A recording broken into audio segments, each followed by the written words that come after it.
এই শিল্পী সমিতির চেয়ারে কি আছে আপনারা বলেন? কার জন্য মামলা করছেন? কার জন্য মামলা করছে? কেন একজন ভালো মানুষকে নিয়ে আপনি খেলতেছেন? এই চেয়ারটা কি আছে? এই শিল্পী সমিতির চেয়ারে কি আছে আপনারা বলেন? কি বলো?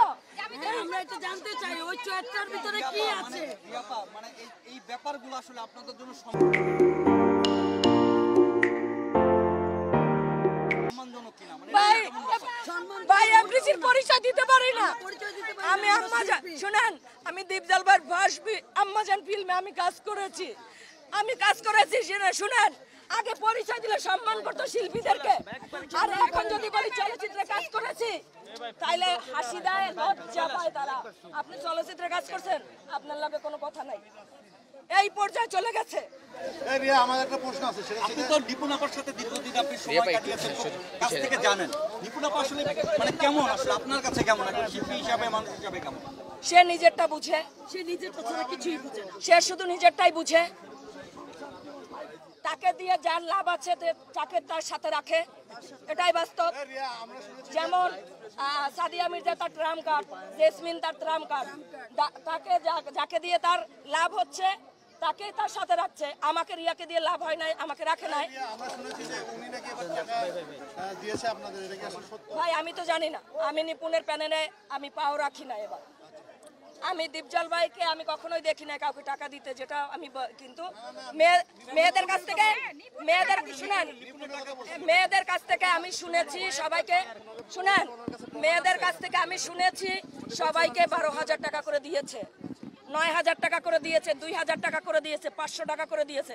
এবং আমার এই মোবাইলে একটা রেকর্ড আছে যে 27 জন আর্টিস্টকে নিয়ে, 1 মিনিট, 27 জন আর্টিস্টকে নিয়ে নাহার লিস্ট দিয়েছিল জেসমিনকে।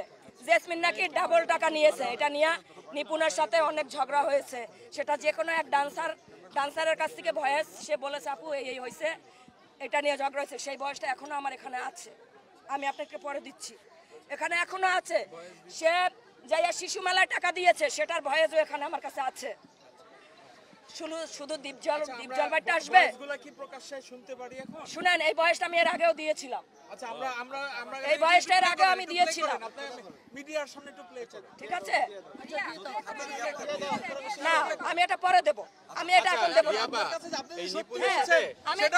হ্যাঁ সেটা ক্লিয়ার আমি দিব, আপনাদেরকে দিব না, আমি দিব না, অবশ্যই দিব আপনাদেরকে, আমি অবশ্যই দিব।